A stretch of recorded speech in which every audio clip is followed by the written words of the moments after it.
So we're probably watching this video ngamehla ahlukahlukene. Mhlambe you're watching this, you're single. Ngoba usafunela ukuhlanganisa nama relationships because bakhethe kakhulu kanti buze ngokweqiniso ubuthanda ngempela. Mhlambe you just got out of a relationship because you got hurt.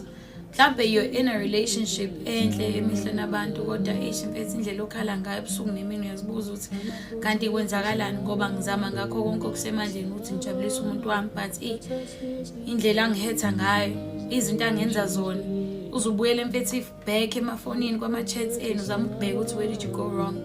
The truth is you did not go wrong. The reason you keep crying about being hurt or getting hurt is because sukhombisile wena ukuthi you can take it. Lo muntu okuzisa ubuhlungu, it's not ukuthi abona ukuzisa ubuhlungu uyabona and they see how much it hurts you but they're going to keep doing it because wena usuprovile ukuthi strong. Angithi phela wena bayakhetha ukhala ubuyele khona. And the more ubuyela the more you get hurt. Wakwabona phi mfethu ummese okugwazile bewusebenzisa ukuthi bakstitch inxeba. You don't heal in the same place you got hurt. Awusambona nomuntu ozokuthanda ngokweqiniso ngoba strong wena. You can take it angithi. That's why you're going to keep crying.